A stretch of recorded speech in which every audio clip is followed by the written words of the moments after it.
Почна расправата за дополнителниот ребаланс на буџетот на пленарната седница откако ги помина собраниските филтри, а пред народните избраници министерката за финансии Гордана Димитриевска-Кучовска го оцени како развоен, потенцирајќи дека вкупните приходи во ребалансот се проектирани на 379,2 милиарди денари, што е зголемување за речиси 4,2 милиарди.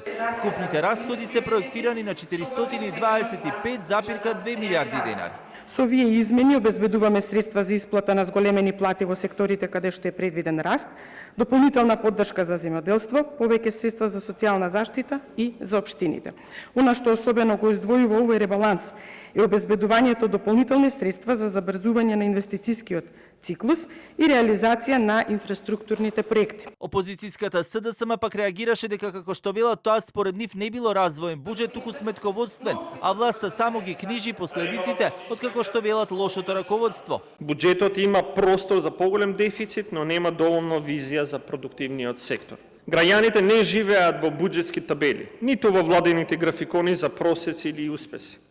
Нивниот живот се мери во продавниците, аптеките, автобусите, сметките, кириите, ратите за кредитите и секојдневната пресметка дека месецот ќе издржи до крај.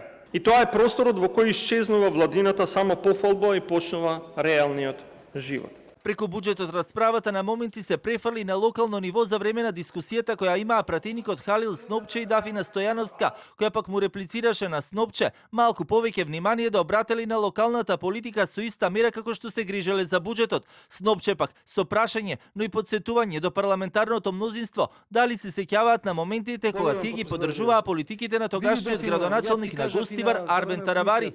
Каде отишле оние пари кои што биле дадени како долг, како заем за општина Гостивар пред 5 и повеќе години, замислите, во износ од 7.132.000 евра, а истите биле за изградба на резервоари со поголем капацитет, крајна цел поефикасно водоснабдување и намалување на загубите на вода. Види, Дафино, ја ти кажав и за време на комисијата, дека имаш фобија и комплекс кон Таравари, па може и кон Лимани, тоа е твоја работа и твој проблем. Јас зборувам за ребаланс, ти зборуваш за некои локални проблеми. Кога се работи за локални проблеми, спомна пред 5 години, запраши се и сама ти. Арбен Таравари, кога беше градоначалник на Гостивар, имаше коалиција со ВМРО ДПМНЕ.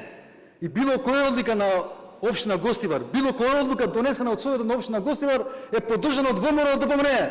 Со овој ребаланс на буџетот обезбедени се дополнителни средства за капитални инвестиции кои достигнуваат речиси 46 милиарди денари и се зголемени за речиси 5,8 милиарди денари, што е зголемување за 14,5%. Економскиот раст е проектиран на 3,5%, инфлацијата на 4,5%, а буџетскиот дефицит на 4,1% од бруто домашниот производ.